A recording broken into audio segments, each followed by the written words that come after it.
So we have our initial scene, which is the sink, but we need some liquid coming out of that faucet. So the way we're going to do that is with particles. Jump over to the Setup tab, and down at the very bottom, you're going to see a Particles tab. Now, particles can get really complex, but they're not as difficult as you might think. There's just a few things you need to know. And without trying to explain everything, let me just show you so you can see what's going on. Very simply, the very first button, radial emitter. Click that. Down here, the little open-faced, right-facing arrow. Press that. You now have particles. All right.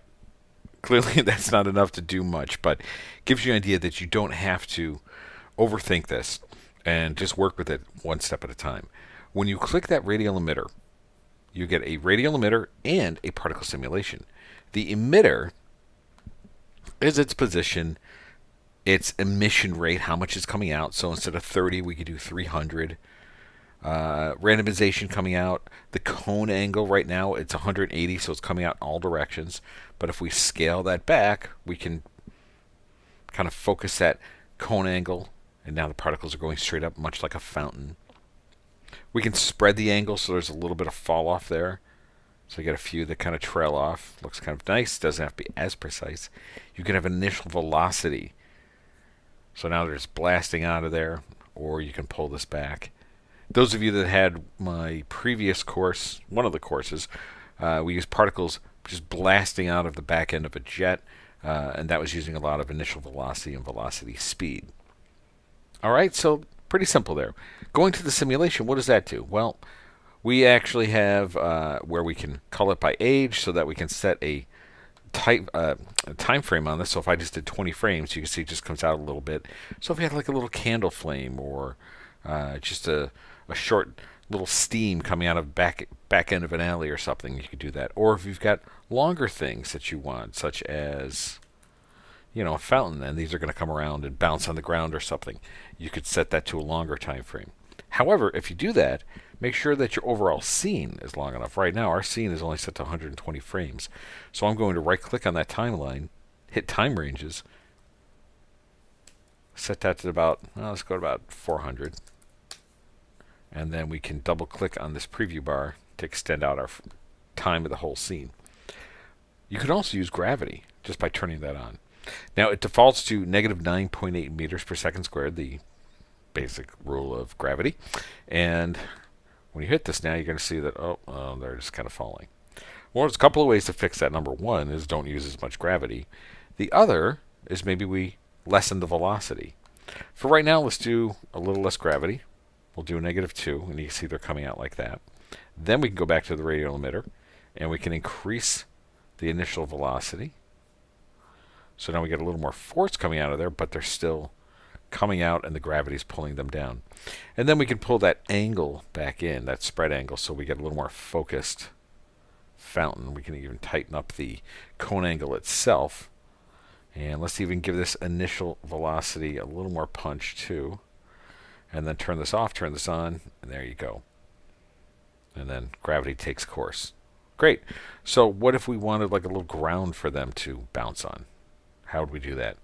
Jump over to the model, hold the Shift key, and click a flat plane. Press the R key and grab that center teal-colored circle and drag. And you think, great, they're going to bounce, right? Well, not exactly. They're still going through. So the way this is going to work is you need this dynamic, you need this plane to be dynamic and be incorporated into the simulation. So to make sure you understand what we're doing, let's visually take a look. So I'm going to hold the Shift key, select all of these parts, and drag them into the schematic editor. And you can see that, okay, well, the radial emitter and the particle simulation are connected. That happened just by adding it. The plane doesn't really have anything. It's not connected to anything. So select that plane. Let's do that right here. We can keep this playing if you want. And then under Dynamics, which we're going to talk about after we do particles, but we're going to get a little head start here. Dynamics, we want a static rigid body. Basically means have a dynamic simulation, but don't fall, don't have gravity, don't be active. Okay, so that's good. And you could see that dynamics was added. There is now a solver in our items list. And if you drag that in, you'll see that it's automatically connected. So that's great. So the plane has a dynamic solver. The radial emitter has a simulation, but yet they're still not connected. And you can see that visually here. So all you really need to do at this point then is go back to Particles and add a dynamic collider, and Moto will do the rest of the work for you. So watch this. Boom, boom, and now those particles are bouncing. So take this dynamic collider and drop it in, and look what happens. This dynamic collider connects these two groups. Very simple. And again, it looks really complicated, but Moto did the work for you. So now you've got all these great looking particles just kind of bouncing around on there.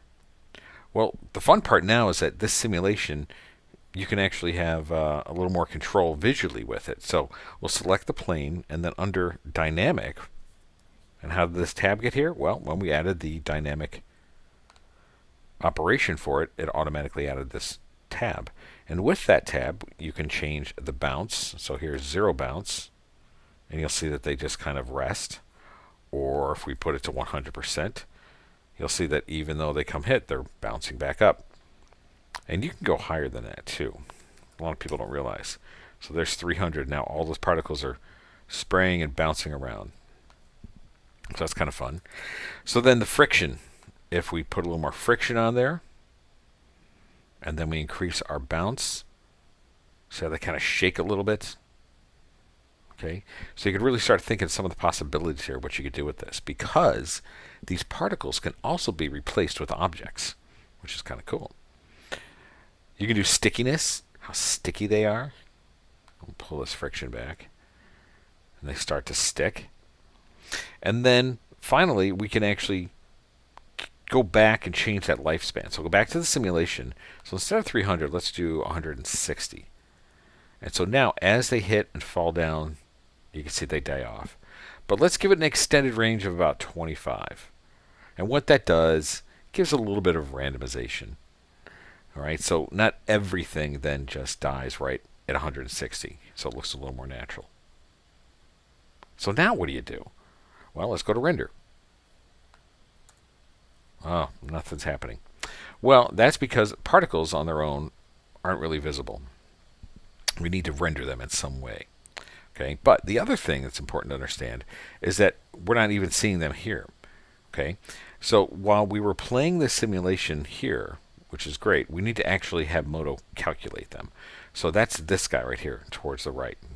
We have to compute those channels. So we'll click that, give it a second. It actually runs and processes the simulation. And what that allows us to do is actually scrub through now. Okay, so then when we go to render, you can now see particles down here if you look down in the screen view. But when you look at the render view, there's still nothing there. So we have to render them somehow. All right, easy enough. So under the item list, go to Add Items. You can come down to Particles. No, let's do this. Let's go to Volumes, and we could choose. Let's choose blobs just for the time being. So what a blob does, it's kind of a procedural object in a way. I'm sure the Moto guys can give you a more specific name for what it is, but I'm gonna tell you it's a blob that we can then attach to the particles, and they can blend together. So the particle source, when you select that blob, is going to be our particle simulation. And look what happens. Crazy. So now you've got blobs rendering on all of those particles.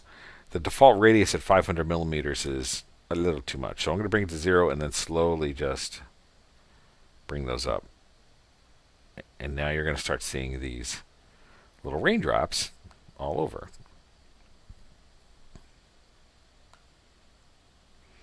And to make things a little more visible, let's go to the environment. And let's change this to a constant, and we'll make it black. And then for the ground plane, let's press M, call this ground, and we'll make that black as well, just so you can see.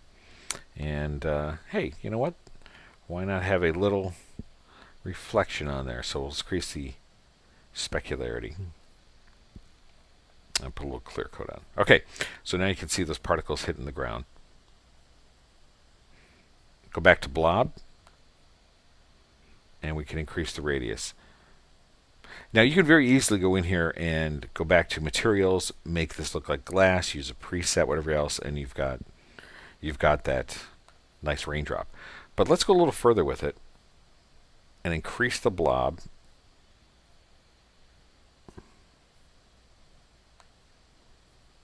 You can see it starts taking its time. But what I want to do is increase the randomization to about 300%. I want to stretch the particles maybe about 500%.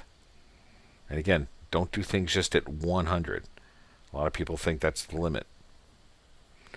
And so now we get these kind of fun stretch particles. So if you had kind of a big, explosion of foam, little Ghostbusters action, a little slime on a stage. Okay, let's get this up to 500 millimeters again and see what happens. And we'll pull this back out. There you go. Okay, so, it's not quite looking like liquid when we're doing this. And that is one of the downfalls of using blobs, because they are just, big blobs. And you have to put a good amount of particles in there with the right balance of size for the radius and stretch, and play with that so that it looks somewhat like liquid. For what we're going to do in our faucet, it's going to be perfect. For something like this, like a fountain, that's where you want to maybe get more into something like real flow. All right, but let's turn off the blob. Let's do one more thing, and then we'll move on to setting up the faucet. So we're going to go back down to volumes, and let's choose Sprite. So that's one of my favorites. So what Sprite does, very similar to the blob, but it's just a portion of it. It's just a little bit of it. All right, and so with that selected, you tell it particle simulation is the particle source. You can do a particle age, you can do a size gradient, you can do a random size, which I really like. You can dissolve it out a little bit, increase the radius. So very similar to the blob, but you can see it renders much faster, and it's not quite as intense, and with that we can actually blur it a little bit better. I'm going to pull this back here. Now it's really bright. All right, so this is at the particle age, which is fine, but the color gradient, we can come in and open this in an editor and start playing with some of these colors here. And you can middle click to create new keys and just start varying this color throughout its lifespan. And this is how you can do some very cool looking flames, some contrails, all kinds of different things. And then from there, we can add just a few more. Okay, I'm going to want black. Let's blow blue, a little teal, and the white's okay. So now I'm not seeing it very much, right? Even though I have it 0 to 100%. So with the gradient set to particle age, if you bring this back to 0, now you can see the red, which is the start. And as the particles grow in age, you see that gradient that we created. And if you don't want that, then you can go back in here to the editor and just start working with these other colors and shaping those up. Okay, so you get some really cool things. That just gives you a quick initial overview of particles. Let's move on to the next tutorial, and we'll reset a new one and put it into our faucet.